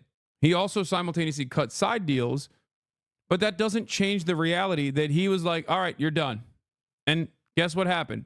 Benjamin Netanyahu turned the dial down. Okay? All of this extra stuff that he's doing now is not the reason why Benjamin Netanyahu was on board with the ceasefire. The reason why he was on board with the ceasefire was because Donald Trump said so. That's the amount of power that the American government holds over Israel. And anyone that tries to tell you that that's not the case is lying to you. Okay? If they had this level of power and this level of control and this level of influence over the state of Israel, okay, why didn't they use it when Israel was doing a genocide? Or, yeah, he's been saying over and over that you didn't vote and told people not to vote. Why? Because it sounds good for him and he can blame you for why Trump won. Yep, all down to you, apparently. Yeah, I mean, it's ridiculous because, ironically enough, if the Democratic Party had listened to some of my concerns early on in the campaign from the DNC onward, when I was fucking invited to the DNC, as a matter of fact, then they might have actually won the election. And it's ironic because the current fucking head of the DNC heard some of those concerns on CNN when I was on CNN and said, I agree with Hassan. So what the fuck are we talking about? What is, like, how can we, as liberals and progressive minded people who despise Donald Trump, who despise reactionary politics, sit around and consistently shit on Republicans, understandably, okay, for living in an alternative dimension, and then demonstrate that exact same thing here on some petty drama bullshit? Like, you're literally doing the thing that you shit on the Republicans over, and you're doing it for, like, incredibly lower stakes. You're doing it over an exercise in petty internet drama, geared up by your favorite content creator. Hello, wake up, lock in, please. Anything like it. The worst overruns that there have ever been in the history of our country. And it wasn't even necessary. I would have said, you don't buy it. You take an airplane. It costs you $2. It costs you nothing. You take an airplane. But this got started, and if you have to, you drive. You can drive. They have hundreds of billions of dollars of cost overruns, and it's not even the same project. It's much shorter. It's way outside of San Francisco and way outside of Los Angeles. So we're going to be looking into this. Mr. President, those engineers that Elon Musk has helping him are as young as 19 years old. That's good. They're very smart, though, Peter. I see people in random TikTok comments saying how you could have changed the outcome for the election if you would have endorsed Kamala. And I'm like, are y'all okay? Taylor Swift didn't change it. What makes you think a streamer could have? They're just looking for, this is Russiagate, okay? But in a way, it's even dumber than Russiagate, much dumber than Russiagate, where it's like a streamer could change the outcome. Make no mistake, a streamer, myself, or anyone really, could change the outcome if the Democratic Party actually listened to not just me, but voters in general, okay? I don't want Donald Trump to win. You kind of did, though. No, dude, no. You're a 48-month subscriber. If you genuinely think that I am capable of changing the outcome of an entire election, you are fucking insane. For 48 months, you have literally not learned a single damn thing in here. Okay? Oh, no, he's saying you kind of did. You did endorse. Yeah, I endorsed Donald Trump. I love Donald Trump. I want, and I said this on Pod Save America, okay? I said this on Pod Save America. I want to be regime pilled, okay? I want to be the greatest propaganda minister you've ever seen. But in order for me to be able to do that, the Democratic Party actually has to present something that is defensible. Okay? That's it. That's it. That's the point. And it wouldn't even be up to me in that position. It would not be up to me. Okay? Because if the Democratic Party actually changed its intentions and did not simply play the role of the controlled opposition party, okay? If they didn't do that, then they wouldn't need a propaganda minister such as myself because they would already be popular. It's that simple. They're like you. They're very smart people. Thank you. Has he? I mean, look no further than what the Democrats are doing right now in terms of quote unquote resisting against Donald Trump. Think about that. What are they doing? Chuck Schumer the other day came out and was like, when they asked, like, what's the plan for the Democrats? What's the plan for the Democrats in terms of like fighting back against a lot of these things that Donald Trump is doing? And they just said, we're going to sit back and watch them fail. Great plan, man. Any of these guys? No, I haven't seen them. They work actually out of the White House. They're smart people, unlike what. Yeah. The final 59-38 Senate tally to confirm Chris Wright as Energy Secretary is out. Here's who joined the Republicans in the vote. Gallego, Heinrich, Hassan, Maggie Hassan, Hickenlooper, Lujan, Shaheen, Fetterman abstained, Graham abstained, and Hyde-Smith abstained. He kept saying I was aroused. It made me uncomfortable. Schumer's fantasy scenario is not one where he and the Dems win. It's one where they die. We're not going to go after every single issue, Senator Chuck Schumer in New York, the minority leader said in an interview. We're picking the most important fights and lying down on the train tracks on those fights. It's a law that dictates. Chris Murphy. You can always expect Chris Murphy to come out and pop off when it comes to how US defending the State Department and coups and stuff. Chris, we tried to do a coup. We tried to do a soft coup in Venezuela, Murphy. He spends money to make sure that we're countering Chinese influence inside Africa, to make sure that we don't lose access to critical mineral supplies, so that we're fighting back against Hezbollah in Lebanon. So Congress. They do in the control towers, where we need smart people. We should use some of them in the control towers where we were putting people that were actually intellectually deficient. That was one of the qualifications, is you could be intellectually deficient. Now, we need smart people. Some are young and some are not young. Some are not young at all. They found great things. Look at the list of things. Maybe I'll do it tomorrow. I'll read off a list of 15 or 20 things that they found inside of the USAID. It has to be corrupt. Nobody could approve that. They could only approve that if they were getting kickbacks.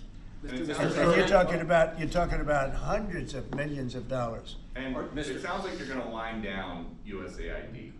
It sounds like it. I mean, I think so. Yeah. So when that happens, which part of the government? Well, I could see Marco Rubio being in charge, State Department, because they're giving money to. I mean, some of the money is well spent, I guess, but much of it is really fraudulent. And on the education department, why nominate Linda McMahon to be the education department secretary if you're going to get rid of the education department? Because I told Linda, I hope you do a great job and put yourself out of a job. I want her to put herself out of a job. Education department. So we're ranked number 40 out of 40 schools, right? We're ranked number 1 in cost per pupil. So we spend more per pupil than any other country in the world. And we're ranked at the bottom of the list. We're ranked very badly.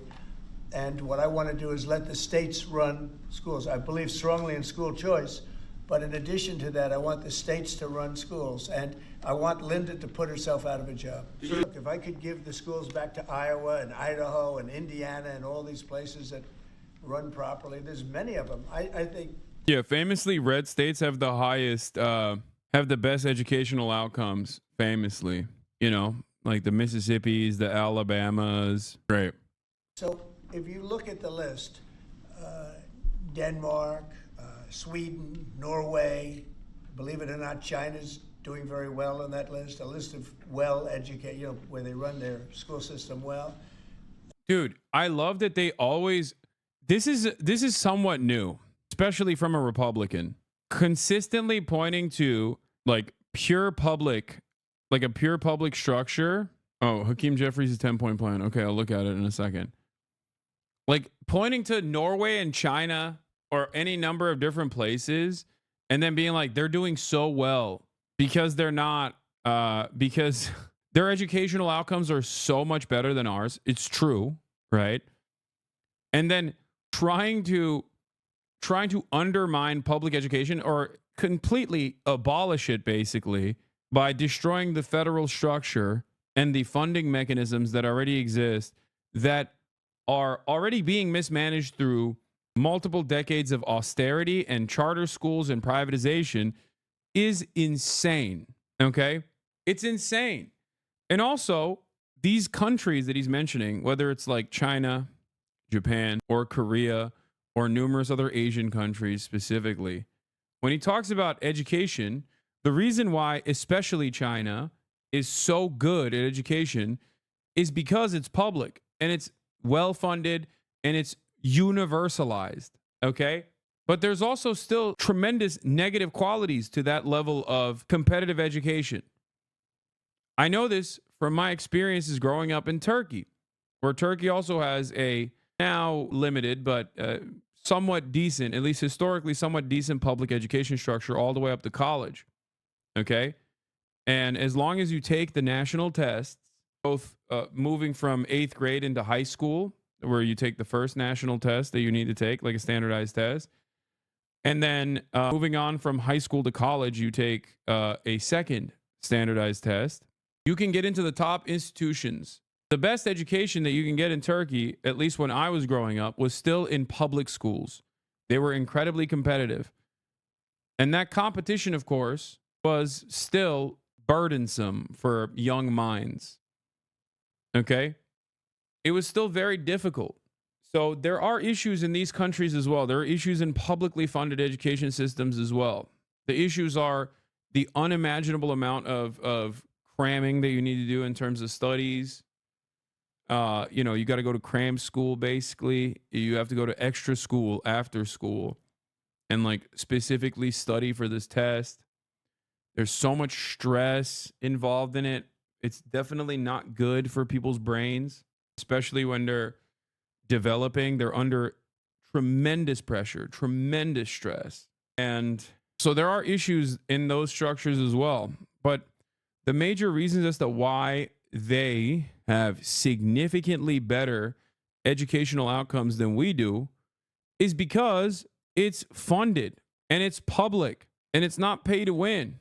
You have a lot of countries, not surprising names. I think that if you moved our schools... Funding has nothing to do with how poorly educated the USA is, Law. No, brother. Funding absolutely has something to do with it. Yes, the cost per pupil is very high in the United States of America. This is true. It's a matter of where that money is going. It's a matter of the public-private partnership. And it's more so a matter of how those funds are utilized.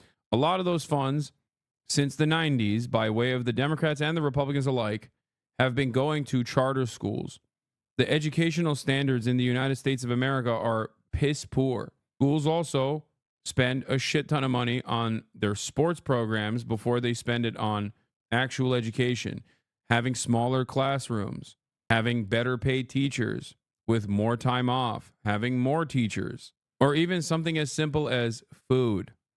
Okay? The American education structure is so fundamentally broken, especially within the public education system. It's so messed up. You're basically, you're braving the elements every step of the goddamn way. And there are things that people don't even comprehend that play a major role in students not getting quality education. Things like school lunches not being free, okay? Things like not having proper air conditioning or proper heating inside of classrooms or the sizes of classrooms. These are massively consequential issues that we don't even address or think about, okay? That's before we get to mass shootings and shit. Why China banned homework? You wake up at 5:30 in the morning. You scarf down breakfast on the way to school. You do 30 minutes of mandatory military-style exercise. Then at 7 o'clock sharp, the real work begins. Chinese class, then English, math, and so on. You sit still, respond when asked questions, and quietly, obediently memorize character after character, fact after fact. Officially, school ends at 5:15 p.m., but don't plan on relaxing just yet. After an hour for dinner, 2 if you're lucky, it's time for the next phase of your day, private tutoring. You sit in a room not unlike the one you just... Yeah, also, China literally banned, I think, this video is straight up completely false, Law. Didn't China recently ban private tutoring? I mean, you can still get it, but like a couple years ago, yeah, they banned it 4 years ago. I guess it's not so recent. I'm so glad that Massachusetts passed the millionaires class. So every kid, including mine, can have free lunches and breakfast every day. Yeah, that's a huge problem, dude. Like especially when you're growing up and you don't have access to food, that's genuinely consequential. Heating and cooling in classrooms not being adequate is a massive consequence to your learning experience. It's stupid shit like that. People think it's all because the teachers suck or whatever.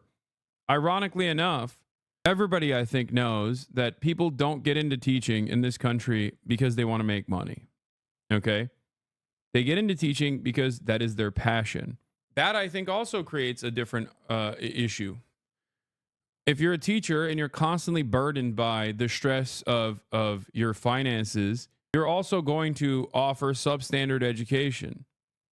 It's normal. You're human.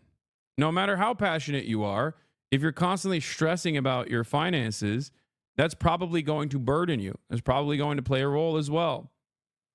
It's death by 1,000 cuts, where the entire system is designed to make these awful substandard outcomes in terms of educational attainment in this country. Okay? Yeah, the most popular television program, award-winning television program, is quite literally about a teacher, a chemistry teacher, that gets cancer and then becomes a fucking meth kingpin in this country. Okay? Unironically, in a social democracy, that premise doesn't exist. You get that? That premise doesn't exist at all, because in any other competent social democracy or any other competent government, the teacher has an issue with cancer, and then the cancer treatment is paid for. We're over here talking about like, oh, look at Norway and China. Their education is so much better. Why can't we do this? That's why we need to continue accelerating the public-private partnership that guts public education. To some of these states that are really well-run states, they would be as good as Denmark and Norway and Sweden and some of the other states. And then what's the one thing about these countries that he's presenting? Okay? What's the one thing that you can point to in these nations, man? I can't seem to place my finger on it. No, it's not that they're white. He also talked about China too. No, it's not about white versus non-white, chatters. Get the fuck out of here. No, it's not low population. He mentioned China. China breaks all of these arguments. The notion of homogeny is such a stupid one, because cultural assimilation is complete by the third generation. Okay? The notion that this is like, oh, it's because we just have too many different cultures in America is stupid. No, everybody becomes a goddamn American by the second generation, and they're completely American, hogified by the third. Okay? Stop with this nonsense. There are 40 recognized ethnic groups in China. People think it's one culture because no American ever learns about the country. Yeah. I was going to do Teach for America and wanted to teach at a public school, but ended up being railroaded into teaching a subject that I didn't want at a charter school with garbage work-life balance, no union, and super rigid rules for both teachers and students, so I ended up quitting. The incentives for people to go into teaching are so terrible that even people who want to teach are ultimately discouraged from doing so. Yep. This is awesome. They had a choice of to become a teacher or something else, ... How much is enough? Getting paid for working for 9 months out of the year, having a defined benefit, retirement, and full health care are all great perks.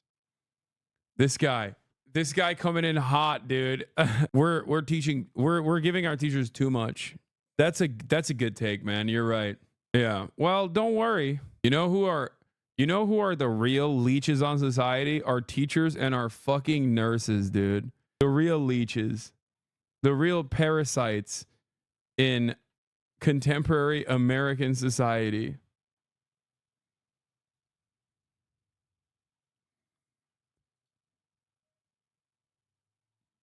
Classic. you have the laggards, and you know who they are. I don't have to go to it, but you'd have the laggards, the same laggards that are... Teachers are out here literally working 2 jobs, sometimes 3, in order to make ends meet. And this guy's like, you know, they're just getting paid too much. They already have good enough benefits, dude. Sweet here. Our school system is more municipal than state run. This was a change that happened in the 1990s. However, it's still all publicly funded. There are private schools, however, they're also paid for by the municipality and is allowed to make profit and not reinvested into the school. Yeah, except in Sweden, they tried to move into privatization, recognized that that actually led to worse educational attainment overall, worse educational outcomes overall, and quickly scrapped that idea. This happened, I think, like 2 decades ago at this point, or a decade ago. I remember reading about it. So Sweden is actually a very famous case study for trying to privatize it further and then realizing that that shit was a ginormous failure. It'll come back. It'll come back because that's how capital works. Capital, ironically, is a parasitic force. Capital, ironically, is, does all of the things that you think teachers are doing, I guess. Okay? So even if there is a privatization initiative and it fails once, that doesn't mean people who want to seek out profit in that sector are going to stop. They're not going to be like, all right, I guess we were wrong. Oops, my bad. That's not how this works at all.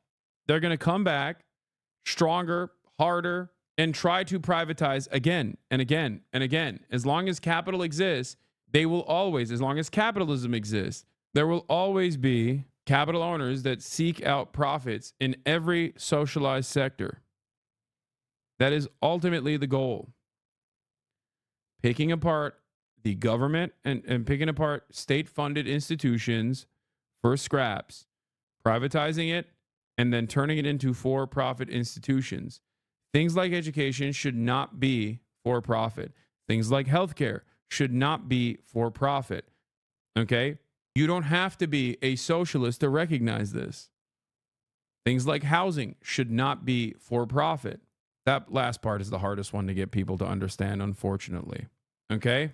I think, regardless of my worldview, these are areas of agreement with the overwhelming majority of Western society. Do you understand? You see what I'm saying? Like, I have a different vision for how society must be run. Having said that, however, in the interim period, I'm perfectly capable of making marginal improvements. And those marginal improvements revolve around things like improving education. The exact opposite of what Trump is doing, of course, which is making education worse overall, because he's interested in one thing and one thing only, which is to create profits for his buddies, create avenues of profit for his buddies. Laggards with everything else, including crime. But even them, you'll break it into systems. As an example, if you went to New York, you go to Westchester County, you go to Dutchess County, you go to Suffolk and Long Island and Nassau and Long Island. You have maybe 6 or 7 locations, and you have New York City, which would include the 5 boroughs. And yeah, this is the famous Matt Damon clip. There isn't job security, right? There's an incentive to work hard and be a better actor because you want to have a job. So why isn't it like that for teachers? You think job insecurity is what makes me work hard? Well, you have an incentive to work harder, but if there's job security... Be an actor. It's not an incentive. That's the thing. See, you take this MBA-style thinking, right? It's the problem with ed policy right now. There's this intrinsically paternalistic view, problems that are much more complex than that. It's like saying a teacher is going to get lazy when they have tenure. A teacher wants to teach. I mean, why else would you take a shitty salary and really long hours and do that job unless you really love to do it? Oh my God. Oh my God, I'm so sorry. There are 10% that are bad, though. 10% of teachers are bad. I don't know. 10% of people in any profession maybe should think of something else. Well, okay, but I mean, maybe you're a shitty cameraman. I don't know. Maybe you're a shitty cameraman. I don't know. Yeah. Guy immediately on the spot. Reason is a libertarian think tank, by the way, for those of you who don't know. But libertarian cameraman on the spot makes up a fact. Classic. Okay. And then, like, that fact is also completely irrelevant to the point of contention here. Okay.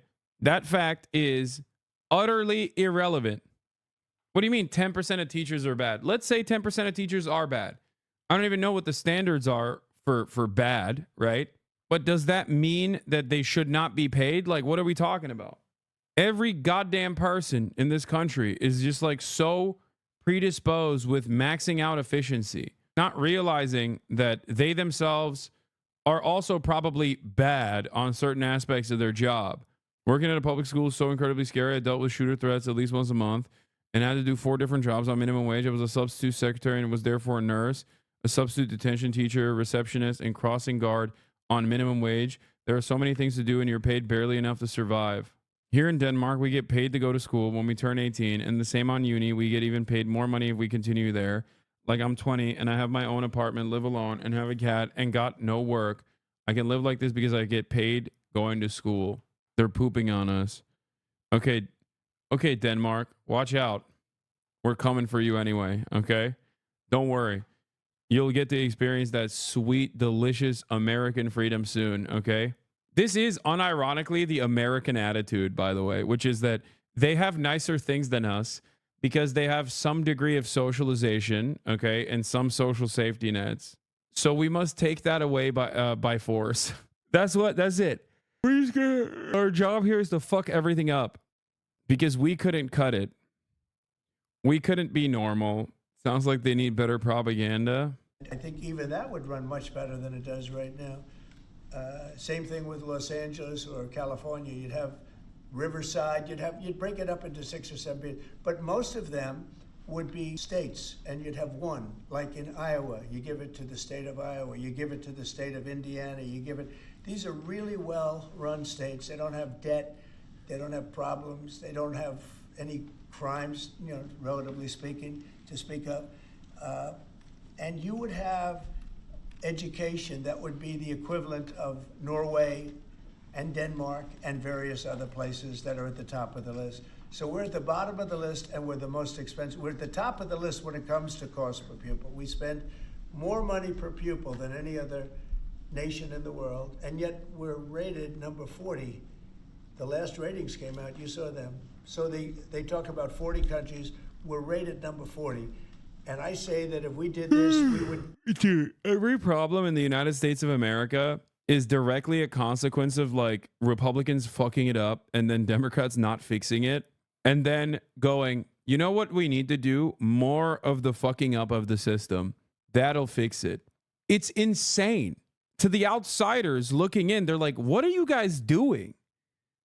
They're like, oh, we have a problem. I always use gun control as an argument here because it's like the most obvious one, right? It's such a funny, if not incredibly tragic, but at this point we're in gallows humor territory, so funny situation. It's like America is the only developed nation with a massive problem, gun violence, right? Massive. It's the only developed nation that has this issue, okay? And obviously, the reason why other countries don't have this issue is because guns are not readily available for purchase. Okay? They don't have more guns in circulation than they have people in other countries. Okay? And every single year, mass shootings increase, school shootings increase, they get more severe, they get more violent. Okay? And American leadership looks at that and goes, you know what would solve this problem? More guns. But it doesn't exist elsewhere to the same degree. So how can you look at that and be like, you know what the solution to the problem is? The thing that's creating the problem and more of it. It's the same with our criminal justice system. We have an issue in the United States of America with recidivism, okay? The likelihood of a prisoner leaving prison, reoffending, and going back to prison. It's really high, okay? Now, other countries have lower rates of recidivism. Why do they have lower rates of recidivism? Well, it's because their prison structure is not focused on consistently keeping people locked up and in jail with no ways of reintegration into society. But Americans look at that problem in a country that houses a quarter of the entire planet's incarcerated population, despite only making up 4% of the entire planet's population. The United States of America, remember, houses a quarter of the entire prison population on the planet, okay? We are insanely focused on draconian measures in terms of crime and punishment. And in that country, we look to this issue of recidivism, the likelihood for prisoners to reoffend once they're released into public. And we say, you know what the solution to that is? Lowering the crime rate? More of the same problem. More cruel prisons, larger prisons, privatize prisons. And the same is happening here in education. Other countries we look to have obviously a higher degree of socialization when it comes to their public education initiatives. They have better funding and a more efficient structure. They're not interested in eking out profits whichever way they can, or at least the regulatory structure has been able to push back on the profit-seeking mentality, right, by capital owners. And then we say, you know what the solution is? More privatization, more decentralization. It makes no sense. The entirety of the American political structure revolves around looking at an issue, looking at the problems that cause that issue to exist, and then saying the only solution is more of the problems that cause that issue to exist. It is crazy. We look at a fire and we go, you know what will fix this fire? More kerosene. That's it. That's the only method we have. And it's so insane. We would go 20, 30 notches up. We could do great. And we would have some of the best districts in the world. But are you looking to do? I work in public transit advocacy, and 90% of the arguments I hear against it are, we can't invest more in public transport because the current system is shit. Read underfunded. Exactly. Oh, goddamn Ronald Reagan, burning in hell right now, okay? Starving the fucking beast, baby. It's funny because we do this to other countries by force through the IMF and World Bank, right? We give them loans that have horrible conditions with massive rates of interest. And then when we demand a return on that investment, we demand it by way of austerity. Here in the United States, we don't have the World Bank or the IMF. We just do it to ourselves. It's crazy. It's crazy. Socialists, classic socialists blaming everything on Reagan. No, I don't think this is entirely Reagan's fault, but he certainly supercharged it. I mean, I've routinely also criticized not just Ronald Reagan, but Carter as well. And I understand the problem is capitalism. It's just that Ronald Reagan is as close to a singular force of neoliberalism as you can get to. If your argument is that it's a far larger systemic issue than Ronald Reagan, I agree with you. I agree with you. But Ronald Reagan is as close to this issue as you can get, is the closest responsible party as you can blame a singular person. Is Reagan America's Thatcher? Yes. Related, democracy doesn't exist in the United States. Chris Hedges. Do that with an executive order, sir, or do you need to work with Congress? Well, there are some people that say I could. I think I'd work with Congress. I think we'd have to work with the teachers union because the teachers union is the only one that's opposed to it. Nobody else would want to hold them back. Look, we have to tell the teachers union, we're rated last in the world in education of the top 40. We're rated last. We were 38. Now we're 40. We went to 39. We went to 40. We're 37. But we're at 40 now. The thing just came out. I wonder why it got worse. You want your teachers to be well funded and not burdened by financial troubles, dude. You want them to have the best benefits. These are the guardians that are taking care of our children. These are the people that are shaping the next generation of Americans. They have a profoundly important job. I can't believe I have to sit here and say these things that should be the most obvious things on the planet, okay? It is alarming that I even have to make an argument for it, and yet I do consistently, and people still don't understand. They have a profoundly important duty, okay? What are we doing here? What are we doing? So Biden, remember that. Secretary Rubio announced a deal this week that would allow potentially American citizens who are criminals to be put in a different country. Is that something you're looking to do? No, I didn't know that he said yet, but if he did, it's fine, yeah. We have hard criminals, horrible people. You see them pushing people into subways. The train is coming last week. In my experience, teachers just sit on their ass rather than teach effectively. It's one of the reasons for poor performance in children in school. Lack of interest comes from a lack of passion from teacher. I thought this community was older, man. I can't have this conversation with like mostly 14-year-olds. I'm sorry. It's just like, I know someone who's a cop. His dad got sick and they were deemed responsible for their dad and granted leave from the police force in order to act as a caregiver. It's been 2 years and he still gets paid. A teacher would have been fired. Yeah. Bro, you got 0.9 GPA high schoolers in your chat in general. Like there are many, I mean, judging passion is so stupid. I can't do this. Like, I don't know. I don't know what your individual experience is with your one teacher who's just not passionate. Okay. What I'm simply stating is if you want the best possible people for the job, okay, you're going to have to pay better. That's it. Everybody understands this. Everybody deep down inside understands this reality. All right.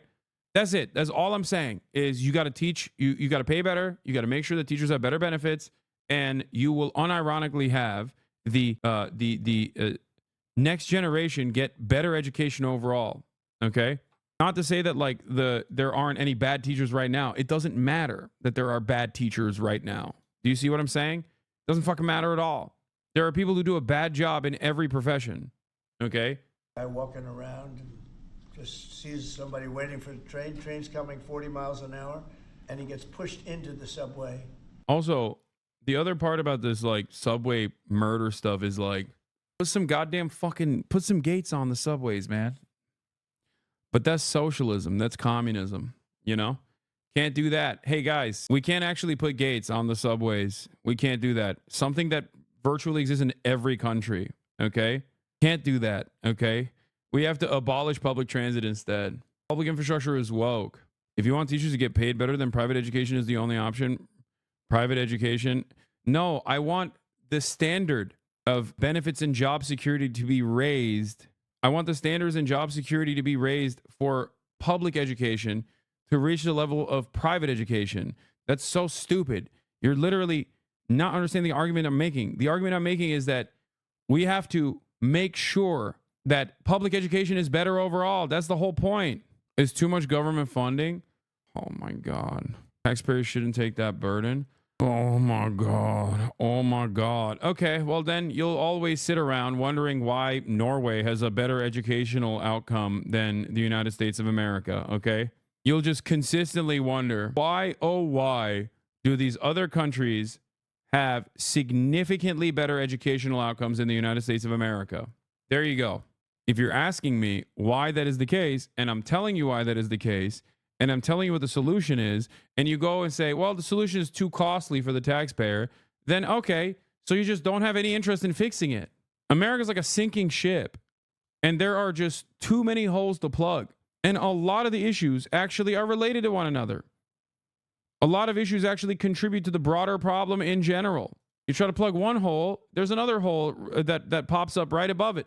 Try to plug that, there's a third. The entire mentality behind I'm not raising my taxes, fuck you, unironically also stems from the reality that no one believes that the government is ever going to do right by them. That's it. How do you think we got there? How do you think this attitude manifested? Do you see what I'm saying? We got here because of what I was describing. We got here where there's no confidence, whatsoever in the government actually doing right by the population. So it's much easier to advocate for starving it further. If you don't believe the government is actually giving you anything, and most of that money is, in your mind, I don't know, going to fucking baby murder machines and subsidizing industries that don't even actually adjust prices in times of need for you, okay, then yeah, you're like, why am I paying taxes anyway? That's why so many Americans are anti-tax in general. Nobody likes to pay taxes, but at least in other countries, in like competent social democracies, which are also being undermined by the same the same influence of capital, the parasitic leech nature of capital owners, okay, at least they have an understanding that like, oh, well, these taxes are going to social safety nets, and I think it's valuable to pay into it because who knows what might happen to me one day. And I would rather not be like America. Okay, that's the way that that's the way that people understand it. Hassan's tax evasion accountant, thank you for the 5 tier 1 gifted subs. Show the Carmel High video to see what could be possible. Check my log. I've been spamming it. Okay, dude. Here, my tax evasion accountant wants me to desperately watch the Carmel High video for you guys. Welcome to Carmel High School. I've shown this before. Here's Carmel High. Join us on a tour. This is the auditorium. This is the commons. This is the catwalk. This is the planetarium. This is senior hallway. This is our Carmel High School library. This is the Carmel Cafe and Market. This is the auto shop. This is the wood shop. Man cafeteria. This is our 3-story freshman center. This is CHTV. This is our live radio. This is the yearbook room. This is the Carmel Varsity Gym. This is the new addition to the Hall of Fame. This is the freshman gym. This is the weight room. This is the wrestling room, baby. Yeah, you want to know why it's like this? Because it's an incredibly wealthy neighborhood. Yeah, this is Indiana, and it's also located in one of the wealthiest cities in the country. It looks like this because of private donors, not because the Indiana public school system is thriving. I know. It's not just private donors, though. It's also because of the way that taxation works. If you live in a high-income neighborhood, then you're paying higher property taxes. And, well, I don't know how it works in Indiana, but that's how it is in LA, for example, in California. And the higher property taxes that you pay for immediately go back to funding these schools. And that creates a major issue with underfunded areas. The Chicago public school system is a glaringly obvious example of this, okay? One of the greatest examples of that wealth disparity. Illinois and the Chicago exurb suburbs have some decent schools, okay? The Chicago public school system, on the other hand, is awful. And the reason why it's awful is because, lo and behold, the overwhelming majority of black and brown students inside of the state of Illinois goes to the Chicago public school system, okay? And they're coming from very poor neighborhoods. Those very poor neighborhoods are not capable of funding the public school system. And a competent state government or a competent federal government is supposed to look at that disparity and say, we need to desperately fund these schools and fix them, okay? The Chicago public school system is in a dire state. Classrooms are ginormous. Teachers are having to teach 40 students at a time. That's impossible to contend with, okay? Schools are also in desolate conditions too. Like straight up, they just look like schools from a dystopia, okay? They look like a zombie apocalypse hit it. And kids are still trying to go there. No after-school programs or very limited after-school programs, okay? And then we wonder why kids that go through that structure don't actually, do anything positive. Bernie Sanders has talked about this with healthcare. There is an 8-year gap in like when people die in this country between the 1% and the rest of the country. Okay? Wealthy people in this country live on average 8 years longer. That's almost a decade longer, man. That's a decade longer in life expectancy. Think about that disparity. It's insane. It's insane. Do you think it is a consequence of culture or racial superiority? Or do you think it's a consequence of wealth disparity? It's wealth disparity, by the way. That is the answer. I'm not even going to let you entertain the other stuff. Okay? It is always and forever and always will be wealth disparity. With Kennedy, they might not make it to 5 years old.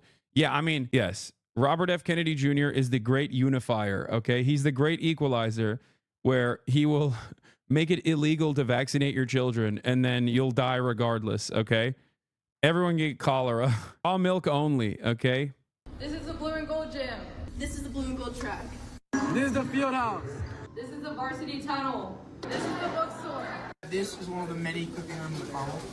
I just don't, like, Americans are so brain rotted by capitalism that they think, like, no, the only way we can reach this is through profiteering, through a profit incentivized structure. And it's so insane. They do this with, like, the U.S. Postal Service, too. It's like, no, man, it's not supposed to be for profit. You're fucking delusional. You are so goddamn stupid, okay? Some things, can we just agree collectively? You don't have to be a card-carrying Marxist-Leninist, okay? You can just agree that some things are not supposed to be for profit, okay? Improving the quality of education for every single student, no matter which zip code they come from, no matter what finance they come from, is going to yield better outcomes for this fucking country. And I can't seemingly find people to understand this reality. I don't know how to explain it any further than I have. Okay?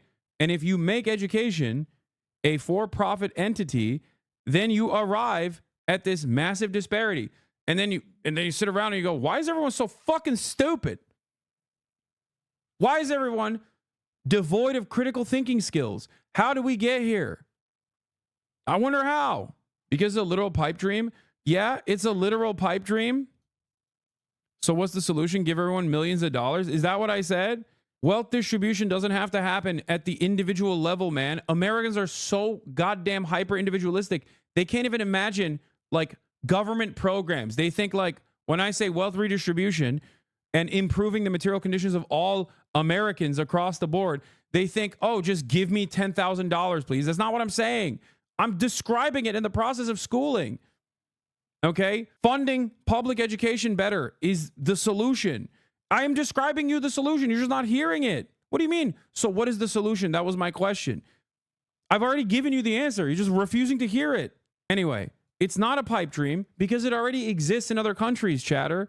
And of course, this is the part of the process where you say, well, Norway is homogenous.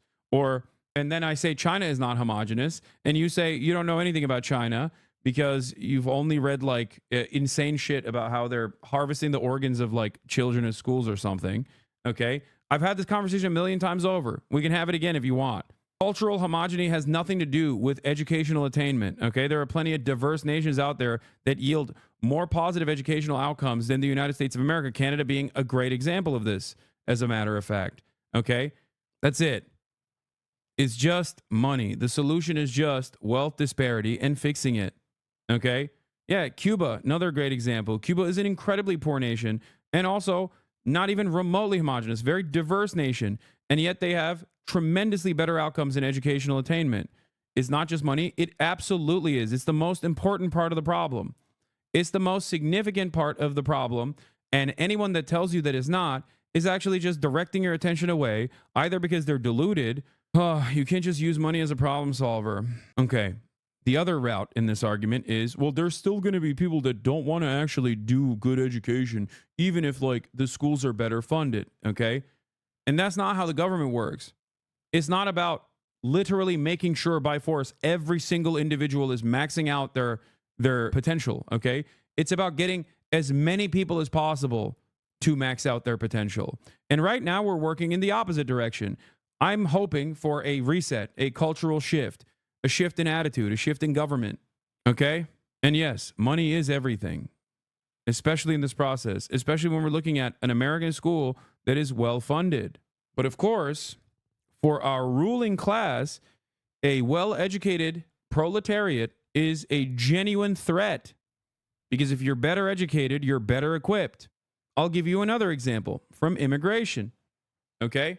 ICE and that homunculus Thomas Homan has been chirping nonstop in general to mainstream outlets, right-wing mainstream resources, over and over again about how the radical leftists have been teaching undocumented immigrants how to avoid the authorities.